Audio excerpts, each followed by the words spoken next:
Buenas noches Lima, buenas noches Perú, buenas noches a todas las personas que nos acompañan en esta transmisión en vivo. Hoy estamos desde La Taberna, aquí en Pueblo Libre, gracias a una cortesía del señor Franco Queirolo, que nos permite estar aquí por segunda vez. Gracias por esta deferencia y buenas noches nuevamente, gracias a las personas que nos están acompañando, gracias a los que se están conectando y vamos ahora con Carlos Marco. Hola Henry, hola Marco, acá desde La Taberna nuevamente para hablar de algo especial en el Perú. La bebida que nace en esas casualidades, el pisco. Tenemos una hora para hablar de la historia del pisco, sus derivados, nuestra bebida de bandera, el pisco sour. Tenemos también el rico chilcano, qué es unas res, a qué le llamaban la mulita, cuál es la ruta del pisco. Entonces tenemos para hablar para todos ustedes sobre el pisco en el Perú. Marco, ¿cómo estás? Buenas noches. Carlos, Henry, ¿cómo están? Muy, pero muy buenas noches. Estamos desde Pueblo Libre, La Taberna del amigo Franco Queirolo, Vivanco 895, frente a lo que es la Plaza Bolívar, ¿no? La Plaza de los Libertadores. Ahí está enfrente también el Museo de Historia, Arqueología, ¿no? Historia, Arqueología, Antropología e Historia del Perú. Está a un pasito de la municipalidad de Pueblo Libre, ¿sí? Estamos aquí para hablar el día de hoy sobre el pisco y sobre todo sobre el pisco sour. Quiero comenzar preguntándoles la primera vez que tomaron pisco. No es fácil, ¿eh? Yo creo que seguro tienen ahí su anécdota. ¿Quién quiere comenzar? ¿Carlos? Dale. Bueno, yo quiero recordar pues cuando viví en Barranco. Mi papá era el alma de la fiesta, era muy alegre y siempre él buscaba que elaborar uno que otro preparado, ¿no? Y yo recuerdo, más que tomar pisco, una anécdota de él de cómo reconocer un buen pisco. En ese entonces no había muchas marcas, o a lo mejor la economía no nos daba para la marca, pero mi papá iba a la tienda a comprar, ponía de cabeza la botella, la giraba y si había un serpentín, mi papá decía: llevo este pisco es bueno. ¿Y dónde lo vi eso también? En una guaná, cuando también los productores enseñaban aquello, y me acordé de lo que hacía mi papá, mi viejo. Y él preparaba, y ahí le agarré el gusto a los preparados, hasta el día de hoy me gusta hacerlo, y aún aprende, ¿no? ¿Qué le vas metiendo, qué vas sacando, innovas, ¿no? Claro. En mi caso, y bueno, vamos a aclarar, estamos en la taberna Vivanco 895 en Pueblo Libre, y no estamos promoviendo el consumo de alcohol. Hace unos días se ha celebrado el Día del Pisco, el sábado, primer sábado de cada febrero, se celebra el Día del Pisco Sour en Perú. Y aquí en la taberna hay una promoción simpática. Los jóvenes aquí, el barman y los mozos están muy atentos porque la promoción... Richard, saludos para Richard, quien nos ha preparado este delicioso Pisco Sour. Están con una promoción todavía hasta hoy, ¿no? Y a propósito de este Día Nacional del Pisco Sour, es que nosotros estamos transmitiendo desde la taberna. Ojo con eso, no estamos promoviendo el consumo de alcohol, estamos promoviendo un evento, una actividad nacional. Y a tu pregunta, Marco, mientras voy saludando a Madu Nagahama, que ya se conectó, y saludos a las personas que nos están acompañando en este en vivo y a los que están retransmitiendo nuestro contenido. Como todo adolescente imprudente, ¿no? Porque los adolescentes en su mayoría hemos sido imprudentes, recuerdo mi primer shot de pisco, que fue así crudo, seco, no sabía que era pisco, no tenía ni idea del sabor, la textura del pisco, y cuando mis amigos sacaron la botella, caleta que tenían, ¿no? Me metí en el vaso, en esa época vaso de plástico, no el descartable, un vaso grueso, me serví pues un cuarto de vaso y de frente, y ya te imaginarás la explosión de sabor, de color y de líquido que hubo en mi garganta, terrible. Y en literalmente, y en lo que les contaba en la interna, ¿no? Y dentro de esta imprudencia, algo similar me ocurrió con el tabaco, porque también de adolescente alguien me invitó a fumar tabaco y pensé que se golpeaba como el cigarro, y también le metí una pitada y un golpe que me ardió, pero hasta el último alvéolo que tengo en el cuerpo. Pero esa fue mi primera experiencia con el pisco, ¿no? Una experiencia no muy agradable, pero de ahí fui indagando y preguntando.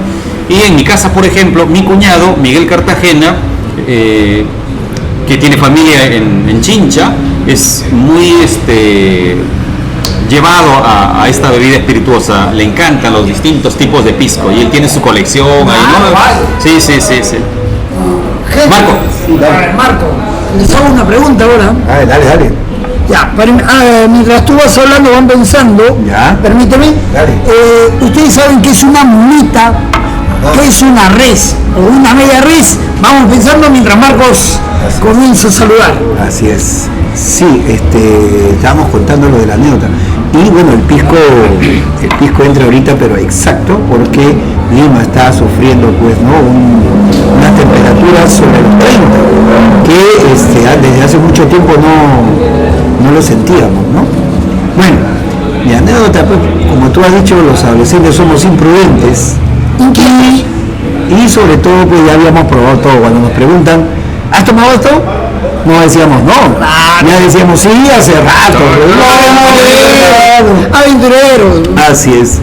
Y resulta que yo viví en San Borja, la adolescencia, y con unos amigos. Tenía mi amigo Celso Figueroa, saludos donde esté Celso. Era mayor que nosotros y él pues ya tomaba, ya tenía experiencia, ¿no? Tomando. Nosotros éramos mocosos, pues 15, 16 años creo. Y éramos 3, 4, subimos a su casa, porque vivía en el tercer piso, me acuerdo, y saca una botella de pisco y nos ponemos a tomar, y él pues con gaseosita, y nosotros miramos, no, por favor, gaseosita, ese es para las mujeres, pues, ¿no?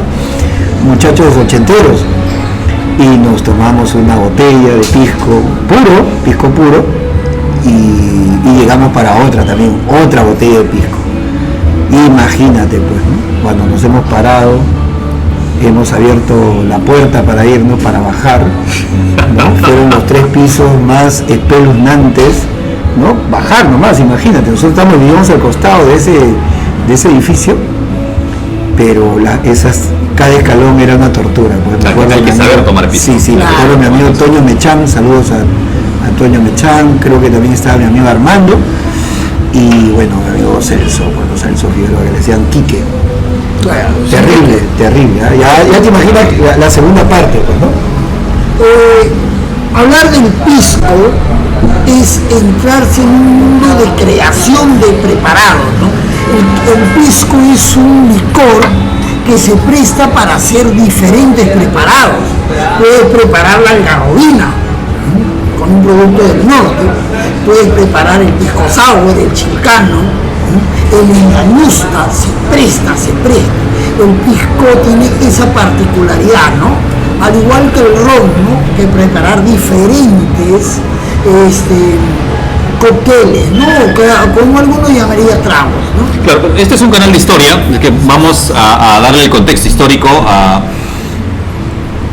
esta conversación, ¿no? Estamos en vivo desde la taberna, Vivanco 895, acá en Pueblo Libre, y hablemos del pisco, cómo nace el pisco. Para empezar, la denominación no es de la bebida en principio, sino del territorio. La denominación es toponímica, es un lugar, ¿no? Y es un lugar de origen prehispánico andino. Pisco, según Garcilaso, por las aves que abundaban en eso, los piscos, ¿no? Los piscos. Y también por unas botijas en las que los antiguos Nazca e Ica guardaban sus bebidas, ¿no? Estas bebidas que consumían, la fermentada del maíz, la chicha, por ejemplo, y desde ahí ya viene esta palabra. Inclusive a los alfareros, ¿no? El tipo de Pachacútec, a los alfareros, ¿no? Le llamaban. Lo relacionaban con los piscos, ¿no? Claro. Pero el nombre pisco va más allá, porque va, como dice Garcilaso, se nombra pues a un ave, ¿no? Un piscuy que abundaba por ahí. Así es. Y Garcilaso justamente es uno de los que menciona por primera vez esta palabra pisco, cuando hace alusión a las conquistas de Pachacútec, a la expansión, y dice, ¿no?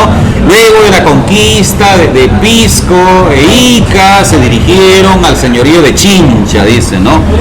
Y otro de los que hace referencia, otro cronista, es Pedro Cieza de León, cuando hace alusión a la abundancia vegetativa de esta zona desértica y de la producción de uva. Porque ya Cieza de León queda fascinado porque la vid había aprendido en zonas donde él no imaginaba, zonas como Huamanga, por ejemplo, ¿no? La sierra peruana y la zona sur en el desierto de Ica. Y ahí ya estamos hablando de 1547-48 a 1558 más o menos, ¿no? En esa década ya se está utilizando la palabra pisco. Inclusive hay mapas del siglo XVI que ya apuntan al lugar. Pisco. Claro, los conquistadores comienzan a traer la necesidad de ellos en sus comidas de beber el vino de las Islas Canarias, traen las cepas de vid, y lo van cultivando en climas secos. La ruta del pisco data desde Lima hasta Tacna. Ahora, era que la uva, su producto, el vino, pero allá por el siglo XVI, en 1509, ya en 1609, el rey Felipe III prohíbe la exportación de uva del Perú, ¿no? Entonces los productores acá, para no haber perdido la cosecha, lo que era la fermentación de la uva, entonces comienzan a destilar el alcohol. Y en esa casualidad, en esa prohibición, es que nace el pisco, ¿ya? ¿Cerca de dónde? Del puerto, ¿no? Como dice Johnny Schuller, el nombre viene del puerto donde se exporta, ¿no? Así como el coñac en Francia, ¿no? Entonces viene el nombre que es oriente del Perú. Aunque hay algunas versiones que Marco me decía, siglo XVIII, recién en Chile aparece, en el desierto de Atacama. para abastecer a los trabajadores de donde, de Potosí, ¿no? Claro, ahí yo tengo una explicación, ¿no? Hay una versión respecto a este origen, ¿no? Los españoles producen este vino, pero la uva que crece en el desierto peruano es una uva mucho más dulce que la uva española. Y al ser más dulce, ¿no? Esta uva se fermenta más rápido también. Claro. Y los españoles llevaban en estas botijas de pisco, desde Pisco, llevaban el vino hacia la zona de Potosí. Recuerden que el emporio minero de aquel entonces, el centro más importante por la producción argentífera, era Potosí. La plata era muy requerida en ese entonces, ¿no? Y la mita minera hacía que los indígenas vayan a esa zona y que los españoles se preocupen y estén ahí. Entonces, esta necesidad de abastecer de licor hizo que se traslade en estos piscos, en estas botijas, en estos piscos, vino hacia Potosí. Pero el calor, la distancia y la botija hacían que este vino en pisco se fermente y llegaba todo hinchichado. Y los que han tomado vino caliente saben más o menos de qué estamos hablando, ¿no? Es vinagre puro. Y obviamente eso no iban a tomar. Entonces los productores empezaron a pensar en qué hacer para que su producto no termine como vinagre y se pueda consumir allá. Y por eso es que empiezan a destilarlo. Y el destilado pasa por un proceso de separación del alcohol del vino. No es el zumo de la cáscara del residuo, sino del mismo vino. Y aquí una primera diferencia que hay, por ejemplo, con el coñac, con el ron, ¿no? Ahí hay una diferencia, porque estos se hacen de la cáscara, del residuo, del sobrante, del concho. Aquí no, aquí el vino era el principal agente y a este vino le sacaron el alma. Y por eso es que está dentro de este grupo de bebidas espirituosas. Por eso es que habrán escuchado a nuestros seguidores eso, ¿no? El pisco es una bebida espirituosa, sí, justamente porque es el espíritu del vino, ¿no? De ahí viene el nombre. Ahí hay una explicación más, ¿no? Porque una es la prohibición real de la corona española, la otra es esta producción. Y un ramal de esta explicación es que había tanta demanda de bebida allá en las alturas que necesitaban más producción y pisco no se abastecía para sacar tanto aguardiente en estas botijas, en estos piscos. Entonces, ¿qué hacen? Trasladan a una zona parecida y ahí viene lo que tú señalas, ¿no? El desierto de Tarapacá, de Atacama, y ahí empiezan a producir, pero ya estamos en los años 1600. Así es. Ya teníamos un siglo de diferencia de producción del aguardiente peruano, ¿no? En comparación cuando nace en Chile, ¿no? Ahora, ¿cuántos tipos de pisco hay? ¿Conoces? El pisco puro, de donde sale el quebranta, ¿no? El quebranta. Del quebranta para muchos barman dice que es el especial para hacer pues la bebida de bandera, que es el pisco sour. También tienes el aromático, ¿no? Tienes el acholado, que es la mezcla de diferentes uvas, y tienes el Italia, ¿no? Ya, yo escuchaba la historia de la cholada en la interna. Claro. Cuéntala para que se enteren nuestros seguidores. Es lo que también hablan de que los vendedores, se me va el nombre, en la época de la colonia, que juntaban todos los tipos de uva, ¿no? Y salía el tamalito de uva, estamos ya. Entonces se juntaban todos los tipos de uva que iban quedando, que iban recogiendo, que los patrones no permitían, ¿no? Entonces los trabajadores le juntaban todo y de ahí salía que un tipo de pisco, ¿no? De la mezcla de las diferentes uvas. Y a veces resultaba mejor que todo el patrón. Claro, es el acholado. A veces resultaba mejor que el vino del mismo patrón. El famoso vino acholado. Pero que no se decía acholado, me comentabas, ¿no? Vino de los cholos. No, pero no podemos usar eso. Claro. Ahorita no. Era una denominación, es parte de la historia.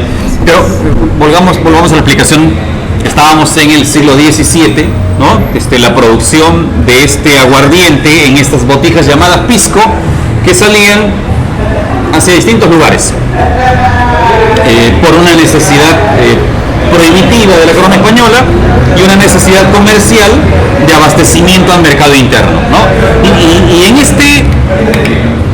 en esta vorágine de producción, la botija se ha trasladado con su denominación, pisco, ¿no? Y el aguardiente se sigue llamando pisco allá en Tarapacá, allá en Atacama, y salía desde el puerto de Pisco Hacia el sur. ¿no? Hacia el sur.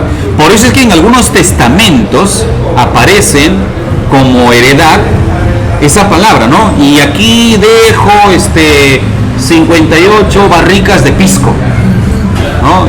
O señalaba, ¿no? Y tengo este aguardiente de pisco, porque procedía de Pisco. Y eso ha servido para que nuestra bebida tenga una denominación de origen, ¿no? Por la zona. Claro que sí. Ahora, ya para tiempos de la independencia viene el problema, porque al proclamarse la independencia de Argentina, de Chile, de Perú, también se separan las rutas comerciales. Y al separarse las rutas comerciales empieza la disputa. Y como en todos lados, la necesidad comercial y el acaparamiento de mercado, que es natural en una competencia, va por la captura del consumidor. Y si tú, por ejemplo, consumes ron, te gusta el ron, y tienes aquí otra botella de una bebida que tiene un color parecido y no se llama ron, no la consumes. Pero si esta botella tiene en el etiquetado la palabra ron, debe ser, ¿no? Igual que el coñac. Lo mismo pasa con el pisco. Los vecinos del sur empezaron a utilizar la denominación por la necesidad comercial, porque si le ponían en la etiqueta aguardiente, nadie le hacía caso. Claro, es como acá en Perú en algún momento, ¿no? Dame un Colinos Colgate. Sí. Había pegado la marca pegó, ¿no? Y eso, No decimos detergente, decimos ACE. claro, dame un Ace Ariel, dame un Ace Ñapancha. Qué tío. Ya algo similar. Está bien viejo. Y eso ocurre también con el pisco. Entonces, esa denominación empieza a utilizarse indiscriminadamente por una cuestión comercial. Y de ahí va a surgir la rivalidad ya en el siglo XX, pues, ¿no? Pero hay un poco la ruta del pisco hasta principios de la independencia. Durante el siglo XIX la situación se mantuvo, los productores se mantuvieron. La única diferencia está en que la uva peruana sigue siendo mucho más dulce que la uva chilena. Hay una diferencia notoria en sabor, La uva ¿no? chilena es más parecida a la europea. Así es. Acá en el Perú sale pues lo que es Borgoña. Marco, hablabas de tipos de uva, creo. Sí. Y bueno, sí, pues está la quebranta, está Quebranta, la Italia. la moscatel, Sí. ¿no? Yo quería referirme al lugar, ¿no? Porque fue conocido como Pisco, como Piscuy, y a pesar de haber tenido ya otros nombres, ¿no? Porque ustedes se acuerdan de San Gallán, alguna vez Sí. ustedes hablaron de San Gallán, de San Vicente, Nuestra Señora de, no me acuerdo exactamente el nombre, todo ese lugar era conocido como Pisco. O sea, ya definitivamente el nombre le ganó, pues, ¿no? a las denominaciones. Inclusive para allá, entrado el siglo XX, 1900, le colocan el puerto de la Independencia, ¿no? Pero igual se siguió llamando de la misma manera Pisco hasta hoy, ¿no? Ahora es la provincia, hoy es la provincia de Pija. Y se impuso la toponimia, pues, ¿no? Claro, Curiosamente se impuso. Ahora, hablando sobre los chilenos, no sé si te acordarás cuando aparecieron estos piscos, tenían dentro la botella pero con otra presentación, ¿no? Con una lata cilíndrica, una presentación tipo exportación. Ahí estaba, decían que esa era la diferencia, ¿no? Que nosotros presentamos cualquier cosa, ¿no? Pero el sabor es diferente. Claro, ahí escuchaba a Johnny Schuller, que es uno de los maestros en Entendidos. los entendidos en pisco, no sé si existe la palabra, pero podríamos llamarle piscólogo, ¿no? Muy conocedor del tema. Él hablaba que la riqueza del pisco, a diferencia de otras bebidas, es que esta se produce y no se añeja, no se embarrica, por ejemplo, en madera. Entonces, el sabor conserva la esencia frutada, en este caso de la uva. Y si esta uva, por ejemplo, se ha cultivado en una zona de campo abierto con otras frutas, por efecto de polinización, de contacto con otras frutas, el sabor de estas termina en el pisco también. Entonces, detallito curioso, por eso es que hay tantas variantes de pisco. ¿Cómo se llama Richard, ayúdanos. ¿Cuántos tipos de pisco conoces? De uva. Tienes el pisco acholado, tienes el pisco Italia, Mosto verde, Torontel. Dos que no habíamos mencionado, ¿no? Gracias. Torontel y Mosto verde que no habíamos mencionado. Bien, ¿no? Como buen barman conoce también, pues lo conoce. Y así llegamos a principios del siglo XX. Y a principios del siglo XX, son 7:27, vamos con buen tiempo. A principios del siglo XX, posiblemente nace esta bebida, el pisco sour. El pisco sour. Y aquí, a nuestros seguidores, un detallito: el sour es una bebida que lleva como base alcohol, una bebida de alcohol. El sour, para empezar, lleva como base alcohol, lleva limón y un jarabe dulce, ¿no? En este caso para nosotros es el jarabe de goma ahora. Esos tres ingredientes. Pero el pisco sour lleva dos ingredientes más. O sea, hay una variante. El origen del pisco sour entonces no es popular. No. Porque estas bebidas, con licores como el coñac, por ejemplo, o el ron, con zumo de limón y jarabe de goma, no se consumían en cualquier lugar. Entonces, esta bebida, el pisco sour, claro, no va a nacer en el pueblo, es una bebida aristocrática. Hoy se ha popularizado. Siglo XX, pues, claro, en plena república aristocrática. Acá tengo una historia del pisco sour. Dale. No sé si lo puedo leer. Por supuesto.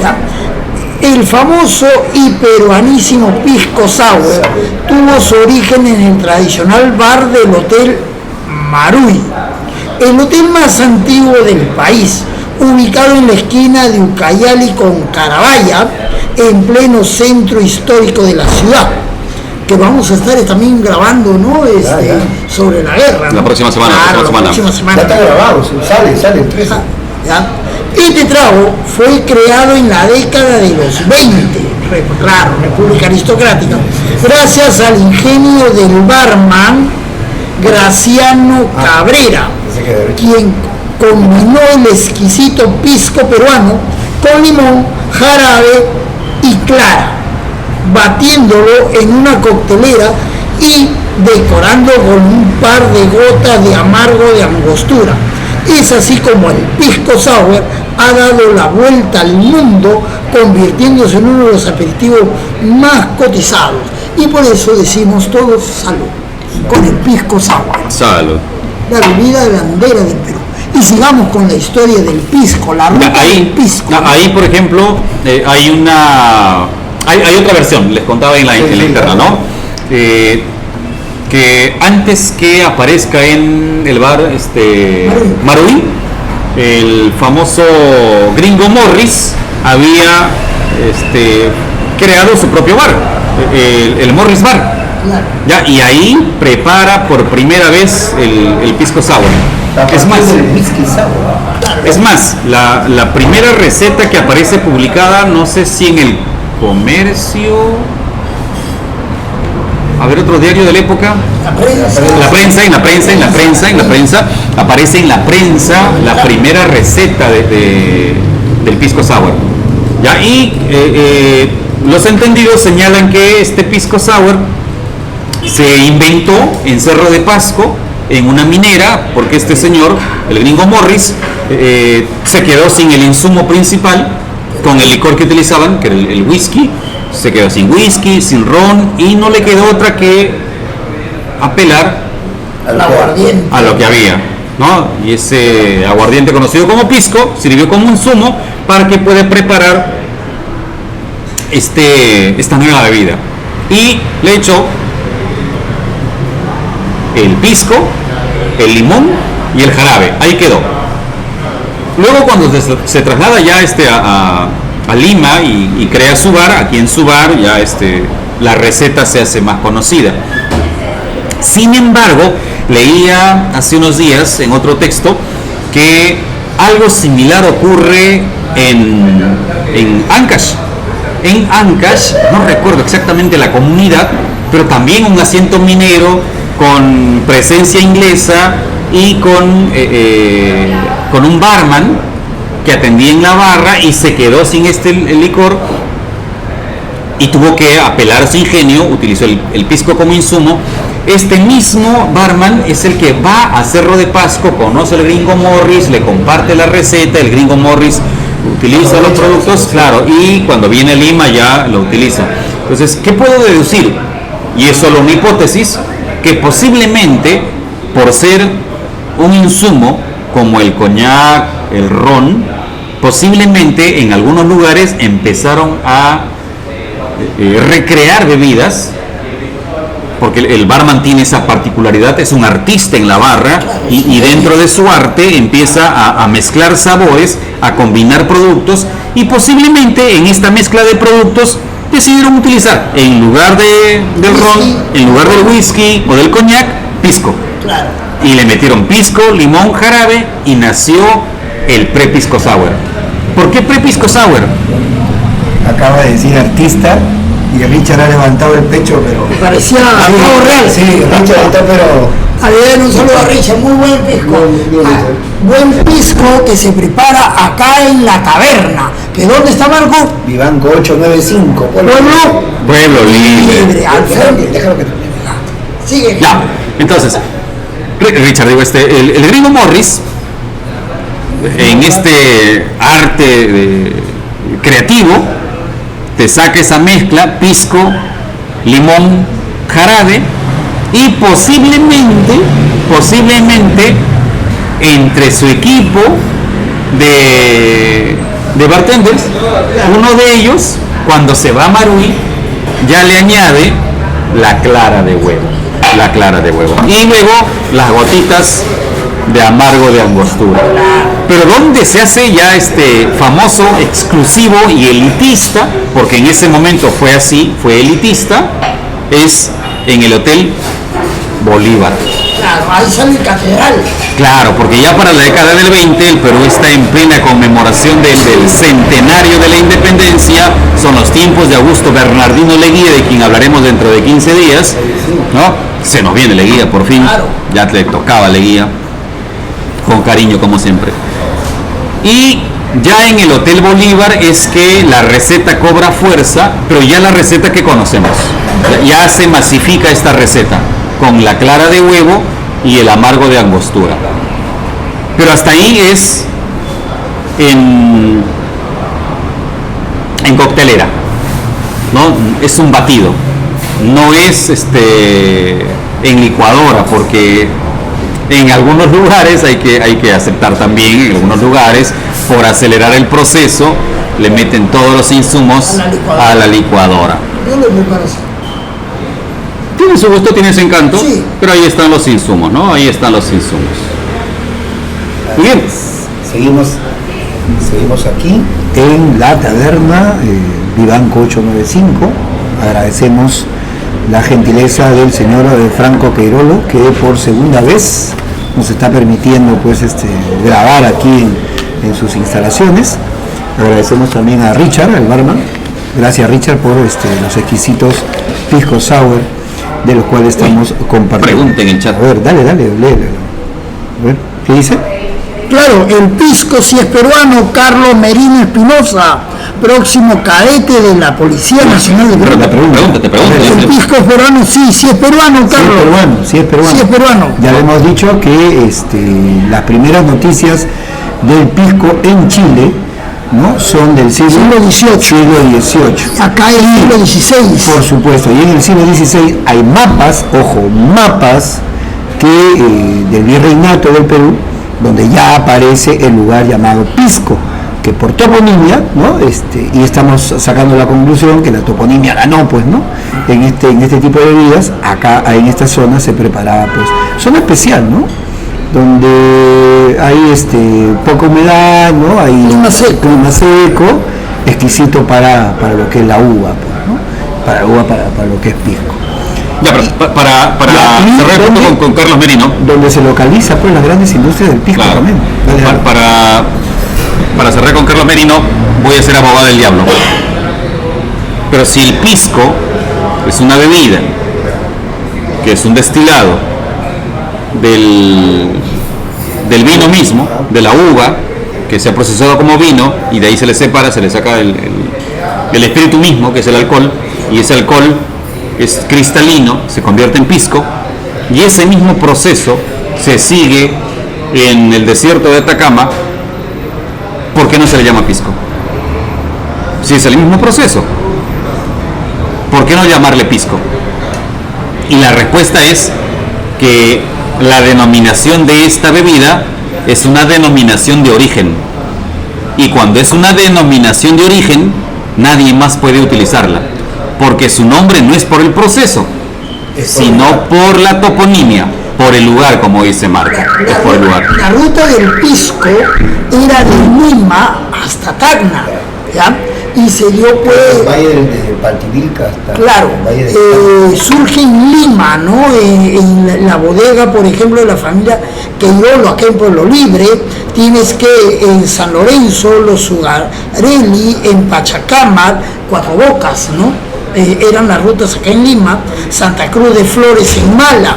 Luego llegas hasta Lunahuaná.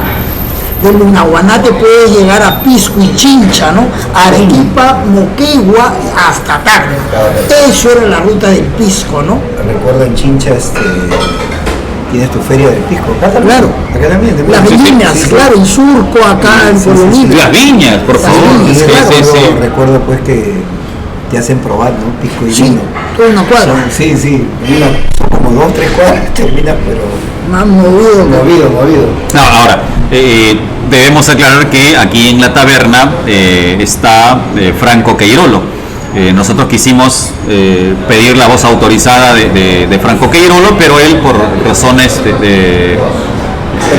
personales, nos comentó que no le gustaba aparecer en cámaras, entonces no lo hemos hecho, pero sí, Queirolo es una de las familias que marca esta ruta, ¿no? Claro. Y hay que aclarar que desde 1931 hay prohibiciones y exclusividades para la producción de esta bebida.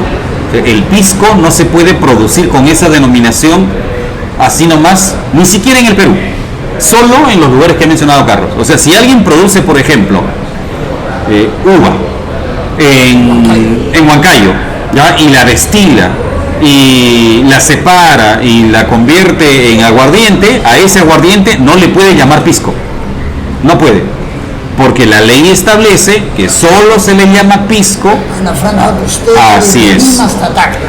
así es, y eso rige no solo para cualquier región del Perú, sino para otras latitudes del mundo. Así es.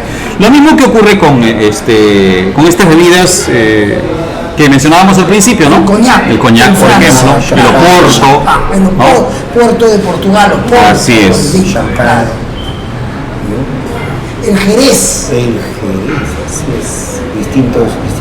Aquí hay otra pregunta, a ver quién lo responde. Dice Carlos Merino Espinosa, saludos para Carlos, gracias por acompañarnos, gracias por estar con nosotros. Un saludo para todos los que nos están acompañando en este en vivo, en esta transmisión de martes 6 de febrero, conmemorando el Día Nacional del Pisco Sour, aquí desde la taberna en Vivanco 895, cortesía del señor Franco Queirolo. Nos pregunta, se celebra el primer martes. Primer sábado. Ya le echo. Sábado de febrero, ¿no? Así es. Pero como el programa no es sábado, estamos acá. ¿Para qué te trae? Bueno, pero ¿para qué te trae? Ya, Carlos Merino pregunta, dice, se dice que el pisco viene de la uva. ¿Es el mismo proceso con el vino? No. Ya, vamos a darle ahí. A ver, alguien quiere que... A ver, una repeticua del proceso, a ver. A ver, el pisco procede de la destilación. De donde se le extrae el alcohol. Claro, a la uva, Claro, del vino. El vino no. El vino se extrae pues a partir de lo que es El jugo de la uva. el jugo de la uva, ¿no? Entonces son dos procesos Claro, fermentación. muy distintos, ¿no? Inclusive para hacer vino no lo pisas, pues, ¿no? Y hay para hacer pisco no lo se pisa, se En destila. cambio para el vino sí, Claro. ¿no? Ahí la famosa pues tradición. Los alambiques. Y se usan los alambiques. Claro, en para el el caso, pisco. En el caso De cobre. para destilar. De cobre. Claro. Y completando esta explicación, si tienes por un lado el vino que se ha procesado de la uva y que hay toda una fiesta de la vendimia, por cierto, ¿no? Hay toda una fiesta de la vendimia en el sur. Una vez que obtienes el vino o lo que se puede convertir en vino y lo destilas, se convierte en pisco. Pero queda la cáscara con residuos todavía, con algo de zumo que se va a utilizar, ¿no? Y que termina de extraerse, lo que vulgarmente, comúnmente llamamos como el conchito. Y ese conchito se convierte en una bebida que es terrible. Es muy agradable, ¿eh? El sabor es espectacular, es deliciosa. ¿Y dulce? Es dulce, claro, pero es terrible. Es una patada, pero es Tomarlo parado. Así, se recomienda beberlo de pie. ¿No? ¿Cómo se llama esta bebida? La cachina. Así que si nuestros seguidores alguna vez han probado la cachina, ya se imaginan de qué estamos hablando. Y quien no la haya probado, pues sigue la recomendación de Carlos, ¿no? Tomarla de pie. Y caminando. Porque cierta persona.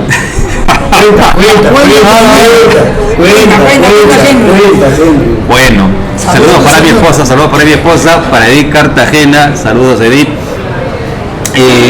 En una ocasión, antes de casarnos, te estoy hablando del año 2002, 2003, por ahí, cuando estábamos de novios, Edith me saca una jarra de cachina, pues, ¿no? Una jarrita de cachina y me va tomando una copita, 2 copitas, y ella iba tomando de pie, caminaba, se daba su bailecito, y yo sentadito, ¿no? Muy formalito, tomando, y de repente, como a las 8 de la noche, no habrá pasado pues ni 2 horas tomando, y me dice, si quieres le digo a mi mamá para que te quedes acá a descansar, me dice. Y yo le digo, no, voy a llevar a mi casa que voy a llegar un poco tarde, pero ya me voy. Y me puse de pie, señores, y me tuve que sentar. Me tuve que sentar porque me había movido, pero hasta el pasador. Es que tus señores del sur. Claro. Por eso que ella tomaba parada, caminaba, bailaba para ir bajándolo, ¿no? Tienes que estar en actividad cuando bebes la cachina. Estabas sentado, te parates y te tumbas. Y en ese momento Henry dijo, primero salía el agua, luego salió el alcohol y después, Dios me perdone, salía borracho yo. Frase célebre y memorable. Así es. No se escriben por el chat. Dice por acá Pingüino de Humboldt. Dice, profe Carlos, buenas noches. Saludos para Pingüino de Humboldt. Saludos hasta la Antártida. Allá no tiene calor. Pingüino de Humboldt dice, un saludo a los ciclerazos del regular de la Academia Verde, Pabellón 1, Celda 1. ¿Cómo es eso? A ver, Saludos a los chicos de la Academia Mariano Santo Chorrillo. Allá. Claro. Es la policía, sí. Pero van a ser del INPE. Sí. Saludos a los chicos de Mariano Santos. Gracias por seguirnos. Saludos a los muchachos de la celda. Ya, aquí hay una pregunta simpática de Sukupu Knife. Dice, Pero la discusión sobre el pisco, que es peruano y chileno, ¿tiene algún sentido seguir con la controversia o aceptar como cada uno lo ve mejor? No tiene. ¿Ya? Entonces dice, ¿tiene algún sentido seguir con la controversia o aceptar que como cada uno lo ve mejor? No tiene. ¿Ya? ¿Respuesta a cada uno? A ver. Ya hemos hablado, o sea, los orígenes del pisco en el Perú datan del siglo XVI, los orígenes del pisco en Chile datan del siglo XVIII. Entonces, por cronología, podemos entonces entender que el pisco es peruano. En Chile es un aguardiente. Henry hace un rato al inicio del programa lo explicó bien claro, ¿no? Por fines comerciales Chile no le podía poner otro nombre porque ya el término pisco en el mercado había ganado un espacio, ¿no? Entonces, para la competencia, en el sur siguen utilizando el nombre pisco, ¿no? Es competencia, ¿no? Pero ya sabemos, los orígenes del pisco en el Perú, siglo XVI. Chile, recalcamos, siglo XVIII. Diferencia, 200 años. Ahora, también es parte del folclore, ¿no? Es parte del folclore. Bueno, sabemos que en el sur, el país del sur, pues, en lo que es cultura está en debe, pues, ¿no? O sea, no tiene nuestra historia, no tiene la cultura que Uy, se puso bravo el chat. sí, que nosotros poseemos. No para nada, pues ellos siempre van a anhelar nuestra riqueza, van a anhelar nuestra cultura, nuestra historia, algo para Carlos, ¿no? Últimamente, pues, su técnico favorito, Ricardo Gareca, acaba de firmar por... Gareca Lover. Acaba de firmar por Chile. Entonces... Anda para allá, anda para allá. Yo no voy por lo de Gareca, voy por lo de los chilenos. Ya, pero vamos a ver. La pregunta es si la discusión tiene algún sentido, dice, ¿no? Seguir con la controversia. No, o sea, actualmente es un tema más comercial. Es un tema más comercial. Es más, los propios chilenos, los propios consumidores chilenos han reconocido que el aguardiente peruano, denominado pisco, es mucho más agradable. Es como el ceviche, claro, el chupira a la limeña, que pretenden, pues no.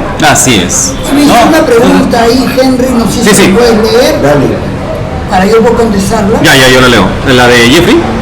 Creo que sí, lo último. ¿Cuándo se declara?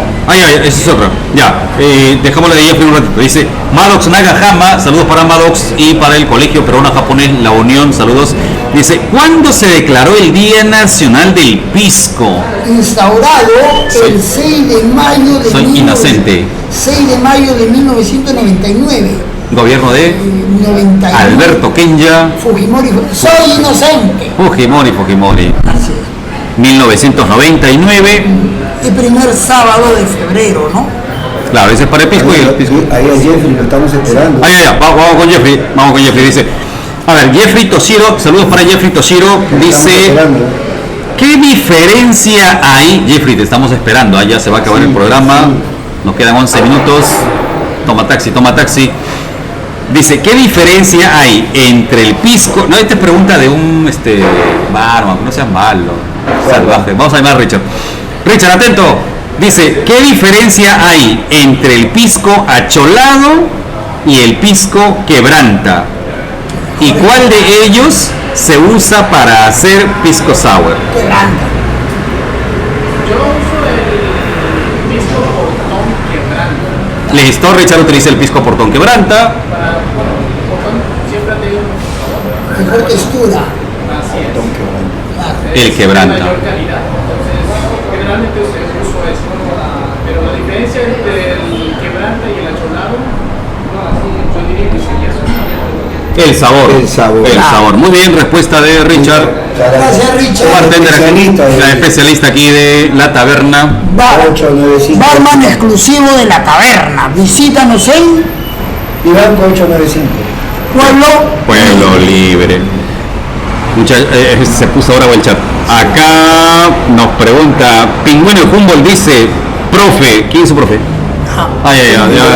Que responde. Profe, ¿es cierto que los incas no tomaban agua, solo tomaban chicha de jora? Oye, ¿qué les enseñas tú, chicos? No sé. Ya, responda, señor. Bueno, se tomaban la chicha, ¿no?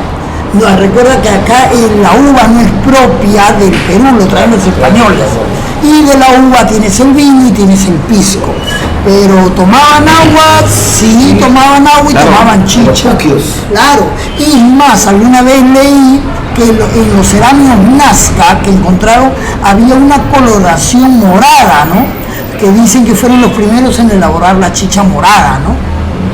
De hecho, claro. sí, o sea, hay evidencia palpable, tangible, que los antiguos peruanos tenían estas botijas, en este caso los piscos, y ahí almacenaban no solo la chicha de jora, sino otro tipo de bebidas, e inclusive el agua, porque en el sur el agua es escasa, ¿no? El agua es escasa, tenían que ir a los puquios, a los canales subterráneos, claro, una vez al año y eso. Hay que recolectarla. Así es. Por eso que los nazcas son especialistas en estos reservorios. Así es, y por eso los botijones que diseñaron para almacenar agua y poder trasladarla. Es muy curioso, ¿no? Esa forma que termina en punta. ¿Y por qué termina en punta? Claro, tiene una explicación espacial. Así si es. era recto, podía defundarse. Sí, pues. Por eso que en punta, para poder, ¿dónde lo llevabas? En las espaldas. Por eso que tenían que, así como el urpo de los incas, en punta. El urpo es lo que Maxwell llamó aríbalo, ¿no? Aríbalo. Claro, entonces Así por es. eso la terminación en punta para llevarlo en las Igual espaldas. los jarrones Wari, pues, esos Claro. inmensos jarrones Wari, igual también Tienen esa Claro, forma. bueno, esto ya se salió de control. Sí. Por aquí Maribel Álvaro, saludos para Maribel. mi prima. Maribel nos dice, me encanta la chicha de jora. Por supuesto. Sí, es una bebida espectacular definitivamente. sí. Así es. Pero vamos al pisco sour y al pisco. Esta edición, ¿qué edición es? ¿La número 4? La número 4, episodio 4 de la segunda temporada. Estamos transmitiendo en vivo desde La Taberna, aquí en Pueblo Libre, Vivanco 895. Mal. Estamos hablando del pico. No de la chica. Y estamos hablando del pisco, no para promover su consumo, sino porque el día sábado tradición, la historia. se ha celebrado el Día Nacional del Pisco Sour. Y bueno, aquí en La Taberna están ofreciendo una promoción todavía hasta el día de hoy. Que la vamos a aprovechar. La vamos a aprovechar definitivamente. Hasta mañana, nos quedamos grabando. Y dentro de esta historia del pisco y del pisco sour, ya en los 90 empiezan los documentos con más fuerza porque Chile a nivel comercial quiere competir. Y en esta competencia Perú empieza a firmar tratados internacionales. Aquí vienen los tratados de libre comercio, Fujimori, ¿no? Luego viene Toledo, García. En esta firma de tratados de libre comercio, los países con los que firmábamos, entre las cláusulas que se le pedían, Era patentar. claro, estaba el de reconocer que el pisco era peruano y su denominación era de origen. Así textualmente aparecía en esos documentos, porque Perú necesitaba posicionar el consumo de esta bebida. Chile obviamente tiene un mercado mucho más abierto, tiene una capacidad de expansión y de ocupación de mercados mucho más amplia que Perú, pero nosotros ahí peleando con nuestro pisco, ¿no? Y como dice por acá Jeffrey Toshiro, Sukunai decía si tenía sentido. En este momento no es una cuestión comercial, ¿no? Y para cerrar este punto, en esta cuestión comercial se han creado muchos mitos entre peruanos y chilenos. El propio Gareca, otra vez Gareca, señalaba que el resentimiento más que de los chilenos viene del lado de los peruanos, y a veces creo que sí, porque a veces siento que tanto políticos como empresarios peruanos y chilenos han creado estos mitos para generar un consumo que no termina favoreciendo ni tu bolsillo ni el mío. Claro, sino es del productor principal, en este caso de pisco, ¿no? Inclusive se dice que los chilenos han comprado gran parte del territorio iquiqueño, donde se produce uva. Para variar. Así es. Johnny Schuller renegaba por eso, porque muchas de las vitivinícolas del sur están ahora en posesión de capital privado chileno. Y por aquí, un saludo para Maribel Álvaro, dice, hermoso programa, muchas felicidades, gracias por culturizarnos, gracias a ustedes por acompañarnos, gracias a las personas que están en vivo. Saludos a Mireia. Y gracias a todos aquellos que comparten, que comparten nuestro contenido, que lo retransmiten por las distintas plataformas. Por mi canal, Marco García también se transmite a partir de mañana. Y los Así es. ojos de la historia. Así Antes de hacer una pausa, lancé una pregunta, ¿no? Si alguien quiere, ya vienen los premios de los polos, de Vamos por la Historia. Sí, los polos. Tú sabías, Marco, tú sabías, Henry, ¿a qué se le llama una res? ¿Qué eran las mulitas? ¿Qué era la media res? Mira, si tú pides la carta, te ofrecen una res o media res. Claro. ¿No? Una res. La mulita te ponen ahí. Una res es una botella de pisco, ¿no? Pero ¿por qué viene la denominación de res? Se dice que los trabajadores en las haciendas, cada vez que mataban una res, pedían entonces que un aguardiente para los trabajadores. Entonces ahí lo comenzaron a relacionar, ¿no? Una res, una botella de pisco. La mulita eran las copitas que iban tomando, ¿no? A veces no se acababa la botella, entonces pedían media res. Una res, entonces, ¿qué cosa es? Una botella. Y tú podías con esa res preparar tal vez el trago que tú deseabas, ¿no? Entonces, cuando escuchen una res de pisco, ya sabes que es una botella, media res, media botella, y las copitas eran las mulitas. Y en Lima hay muchos lugares tradicionales. Por ejemplo, Claro, estamos en un lugar tradicional, claro, que es Pueblo Libre, que es donde se consume lo que has mencionado, la red, la media red, la mulita, ¿no? Y bastante consumo de pisco. Ahora también en Surco, Claro. también en Surco es un lugar, A la Surco misma Viejo, plaza, en la misma claro, plaza. el famoso Surco Viejo, donde también se consume, ¿no? Y hay momentos también, por ejemplo, en lo que es en octubre, ¿no? La feria del Señor de los Milagros, la feria taurina del Señor de los Milagros también alrededor, ¿no? También se consume el pisco, ¿no? Entonces hay momentos, lugares donde se consume este licor de origen peruano, bien peruano el pisco. Para que me escuchen. Así es. Sí, Y ya por ahí cerrando con esta historia del pisco, en el día del pisco sour, es una bebida de bandera, ¿no? Es una bebida de bandera que en este momento se está posicionando en el mercado, que está favoreciendo a la producción, producción y ¿no? exportación. Y eso es bueno porque finalmente favorece a todos aquellos que están vinculados a este circuito de producción del pisco. No solo es una bebida de bandera, sino que también es una bebida espirituosa, como decíamos, espirituosa porque es el alma del vino que se extrae, ¿no? Y también su denominación es de origen. Y se le llama denominación de origen porque el nombre no está en función al preparado, sino al lugar donde apareció. Y este lugar es Pisco, por el puerto, que es lo que señalaba Carlos, donde se exportaba y que lamentablemente por el paso del tiempo ha perdido importancia, ¿no? Y no es tan importante como Callao, como Paita, por ejemplo, por citar algunos. Y ojalá algún día este puerto recupere su prestancia, recupere ese prestigio que tenía hasta principios del siglo XX y pueda recuperar y poner en valor también no solo esta bebida, sino los distintos productos que se generan en la zona sur. Hablando de pisco, tenemos un amigo en común que es de allá. Saludos a Eric Medina Olaguibel. Eric Renato Medina. Me dijo que venía. Ah, caramba. Eric Renato Medina Olaguibel, saludos para él, porque él y toda su familia son pisqueños. Y el término es piscuy, ¿no? Piscuy, ave, pájaro. Avecilla, ¿no? Pajarillo, que son de la zona de Pisco. Bueno, sí, pues aquí estamos en el bar La Taberna de Franco Queirolo, en Vivanco 895. Agradecemos al señor Franco Queirolo la deferencia. Agradecemos también al barman Richard, ¿no? Que nos ha hecho disfrutar de ahorita vamos a mandar la segunda ronda, esperando a Jeffrey, que quedó con nosotros 7:30, le seguimos esperando a Jeffrey, pero bueno, quedó tácitamente, ya está quedando claro de que el pisco pues es originario del Perú. No hay ningún dilema de origen de si es de Chile o de Perú, ¿no?